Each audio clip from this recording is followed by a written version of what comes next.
एक ऐसा स्टूडियो जो सपनों से बना था लेकिन टूटे हुए सपनों पर बिका। आज नेटफ्लिक्स ने इसे खरीद लिया है, लेकिन सवाल यह है आखिर कैसे एक छोटा सा स्टूडियो दुनिया के सबसे बड़े प्लेटफॉर्म तक पहुंचा। कैसे ये स्टूडियो आसमान की ऊंचाइयों से छूकर फिर जमीन पर गिर पड़ा। कौन सी कहानी थी जिसने डब्ल्यूबी स्टूडियो को कर्ज की तरह दबा दिया और नेटफ्लिक्स को खरीदने पर मजबूर कर दिया। आज हम सुनेंगे इस स्टूडियो की सबसे भावुक, सबसे सच्ची और सबसे प्रेरणादायक कहानी को। शुरुआत में दो भाइयों का सपना था यह स्टूडियो। साल 1990 दो भाई बार्ना और ब्रूस ने अपने छोटे से कमरे में स्टूडियो की शुरुआत की। ना बड़ा कैमरा, ना महंगी मशीनें, बस एक छोटा सा लोकेशन और बड़ा सपना। शुरुआत में यह लोग एड फिल्म बनाते थे, कम पैसे, कम टीम, लेकिन मेहनत बहुत है। धीरे धीरे इन्होंने अपनी पहली फिल्म बनाई और वहीं से शुरू हुआ डब्ल्यूबी स्टूडियो का असली सफर। उनकी पहली film shadow of dreams I. Come budget लेकिन बहुत गहरा कंटेंट था। कमाल यह हुआ कि यह फिल्म सुपर डुपर हिट बन गई। लोग हैरान हो गए और डब्ल्यूबी स्टूडियो पहली बार दोस्ती में आ गया। लोग बोलने लगे कि यह स्टूडियो अलग है।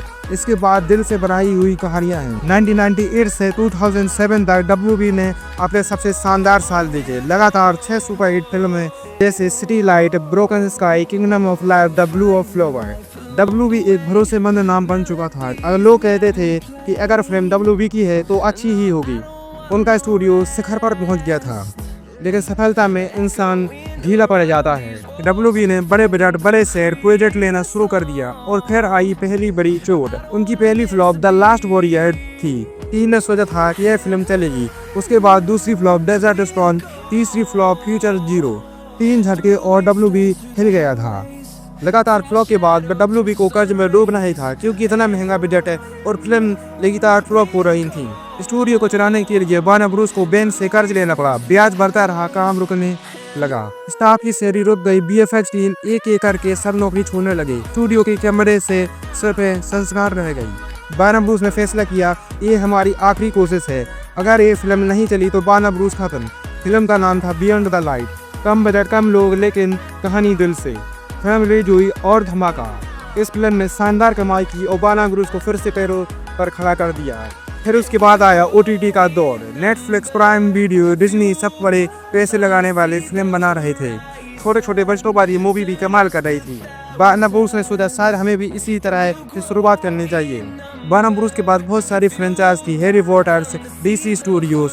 आखिरकार इन्होंने सोचा कि इतने कर्ज के तले दबने से अच्छा इसे बेचना ही फायदेमंद होगा। वार्नर ब्रूस के पास दो ही रास्ते थे, या तो कर्ज में डूबकर धीरे धीरे खत्म हो जाए या फिर नेटफ्लिक्स को बेचकर स्टूडियो विरासत बचा ले। वार्नर ब्रूस ने आंसू रोकते हुए कहा कि हमने डब्ल्यूबी दिल से बनाया है। अगर नेटफ्लिक्स से जिंदा रख सकता है तो बेचना हार नहीं, एक बचाव है। नेटफ्लिक्स ने स्टूडियो खरीद लिया। अभी हालात यह है कि नेटफ्लिक्स ने इसे $72 बिलियन में खरीद लिया है। इसकी प्रोसेस में 1 से 1.5 साल लग गया है, पर इसके बाद पैरामाउंट ने इसे फिर से बिडिंग करके $108 बिलियन का ऑफर दिया है। देखते हैं अब वार्नर ब्रूस किसके पास बिकता है। वार्नर ब्रूस की खूबसूरत बात यह भी थी कि यह मूवीज को थिएटर में रिलीज करते थे और इनकी मूवी बहुत सारा पैसा कमाती भी थी। इनके अभी भी बहुत बड़े बड़े प्रोजेक्ट आना बाकी थे, पर देखना हुआ कि इन प्रोजेक्टों का आखिरकार होता क्या है। और देखते हैं कि डीसी स्टूडियो का भविष्य अब कितना शानदार होगा।